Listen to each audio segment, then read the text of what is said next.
Electrohomoeopathy के अध्ययन के क्रम में आज एनाटॉमी और फिजियोलॉजी वाले भाग में एक बहुत ही इम्पोर्टेंट ऑर्गन हमारी ज्ञानेंद्रियों में आपको 5 जैसे आँख, नाक, कान, जीभ और स्किन में सबसे इम्पोर्टेंट हमारे नाक के बारे में हम अध्ययन करेंगे। नाक का बनावट, आंतरिक बनावट और बाह्य बनावट, और ये श्वसन अंग का सबसे प्रमुख भाग जिसके माध्यम से ही हम सांस लेते हैं, और बाहरी गंध को पहचान करने के लिए भी इसका बहुत बड़ा रोल है ना। इसलिए इसको गंधग्राही या वाहग्राही अंग या नसिका के नाम से भी हम जानते हैं। नसिका, नाक हमारे फेशियल इम्प्रेशन, हमारे चेहरे की सुंदरता बढ़ाने में बहुत बड़ा इसका रोल होता है ना। ये चेहरे के ऊपर एक पिरामिड के आकार की बोन और कार्टिलेज से मिलकर बनी एक संरचना होती है। अगर हम इसका अध्ययन समान रूप से करते हैं तो इसका बाह्य बनावट और आंतरिक बनावट का अध्ययन समझने के लिए बहुत आवश्यक होता है ना। तो जैसे मात्र एक्सटर्नल पार्ट्स हम देखिए कि हम नाक का फिगर यहाँ हम बनाए हैं है ना। तो हम अगर एक्सटर्नल पार्ट में हम देखते हैं पार्ट्स में, तो सबसे पहले आपको नाक के बाहरी भाग में क्या होता है, रूट ऑफ द नोज। देखिए है ना, ये आपका रूट ऑफ द नोज, ये वाला भाग जो है फ्रंटल बोन से, ये आपके कपार है ना, आपको हेड के फ्रंटल बोन से निकलता है रूट ऑफ द नोज, नाक का जड़ है ना। और इसके बाद में आता है ब्रिज है ना, पुलनुमा, पुल के आकार का, पुल के नुमा संरचना एक होती है। जस्ट आपको आईब्रो के पास में आप ये वाला भाग देखेंगे है ना, ब्रिजनुमा रहता है। ये इसको हम ब्रिज के नाम से जानते हैं। ये नाक का ही बाहरी आकार में आता है। दूसरा नंबर आपको आता है एली है ना, एली देखिए नाक का ये आपको बाहर वाला भाग, नॉस्ट्रिल के ऊपर जो है दोनों, ये वाला भाग और ये वाला भाग एली के नाम से जाना जाता है ना। ये सॉफ्ट टिश्यू का बना होता है ना। आपको इसको दाबने से और इधर भी दाबने से आसानी से दब जाता है। और नॉस्ट्रिल के ऊपर वाला भाग आपको, इसको हम लोग कहते हैं एली है ना। और उससे apex, tip of the nose है ना, एपेक्स देखिए नाक का आपका सबसे ऊपर वाला भाग जो ब्रिज आपको दिखाई देता है गुंबदनुमा, ये आपका नाक का टिप्स कहिए या इसको एपेक्स के नाम से भी हम लोग जानते हैं। उसके नाक का उभरा हुआ भाग होता है कौन, टिप्स ऑफ द नोज या आपका एपेक्स। उसके बाद में है फिल्ट्रम है ना। फिल्ट्रम देखिए, फिल्ट्रम क्या है, और ये आपको अपर लिप्स है ना, देखिए ये आपको यहाँ लिप्स होता है, आपको अपर लिप्स के जुड़ा हुआ भाग जो होता है नोस्ट्रिल के जस्ट नीचे वाला भाग को हम क्या कहते हैं, आपको फिल्ट्रम कहते हैं है ना। और इसके बाद नोस्ट्रिल आता है, नोस्ट्रिल नाक के सबसे बाहरी छिद्र है ना, ये बाहरी छिद्र, 2 छिद्र होता है हमारे नाकों में, इसको नोस्ट्रिल के नाम से हम लोग जानते हैं। इंटरनल पार्ट में आ जाइए, इंटरनल भाग में आपको नोजल कैविटी, या नोजल कैविटी कहाँ से शुरू होता है, यह नोस्ट्रिल की ऊपरी वाला खोखली नली होती है। जैसे नोस्ट्रिल हो गया, 2 छिद्र हो गया, इसके ऊपर जो भाग निकलता है आपको, इसको हम लोग कहते हैं नोजल कैविटी यानी नाक के छिद्र से ऊपरी भाग में जो आपको छिद्र रहता है उसको हम लोग कहते हैं नोस्ट्रिल। यानी नोस्ट्रिल आना ऊपर वाला खोखली संरचना होती है, और जिसके द्वारा हम लोग सांस लेते हैं, और ये सांस हमारे आपको फेरिंग्स, लैरिंग्स होते हुए ट्रेकिया तक पहुंचता है। ये आपको बोलता है आगे जाकर आपको नोजल पैसेज के रूप में कन्वर्ट हो जाता है, 2 भाग में बढ़ जाता है। कौन, आपको नोजल कैविटी। उसके बाद आता है सेप्टम।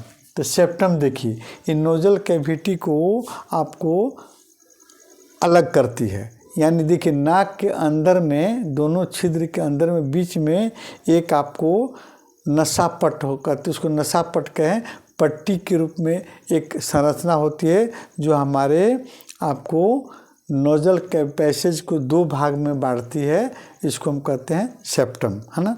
प्रत्येक नोजल पैसेज में 3 भाग पाए जाते हैं। नोजल पैसेज जो है, नाक की गुहिका के अंदर पैसेज जो होते हैं उसको हम 3 भाग में बांट सकते हैं। पहला उसका है वेस्टिबल। वेस्टिबल क्या होता है? नाक के अंदर का चौड़ा भाग होता है। ये वाला भाग के अंदर, नाक के अंदर जो है चौड़ा वाला भाग होता है। इसके अंदर बाल, जैसे हम लोग नाक में उंगली लगाते हैं तो बाल से पहले टच होता है बाल। इसमें सीवेसियस ग्लैंड्स और स्वीट ग्लैंड्स भी पाए जाते हैं। आपको कहाँ पर? आपको वेस्टिबल में, है ना।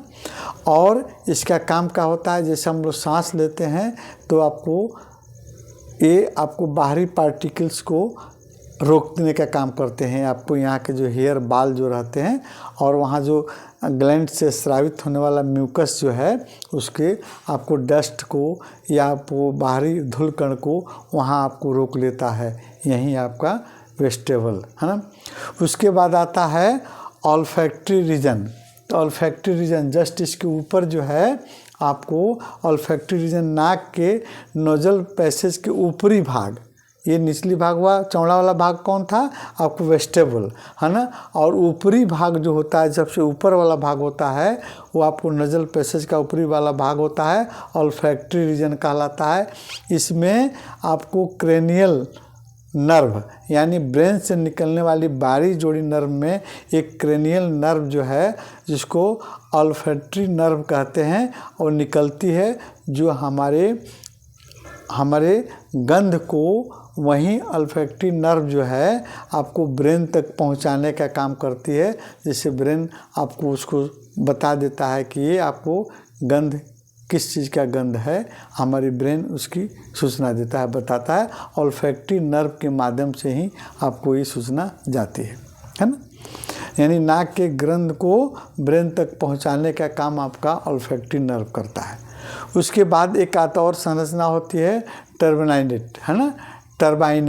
टर्बाइनेट जो है ये नोज के अंदर एक संरचना होती है जो हवा को गर्म और नम बनाने में मदद करती है। ये बोनी एक संरचना होती है। उसके बाद एक आता है साइनस।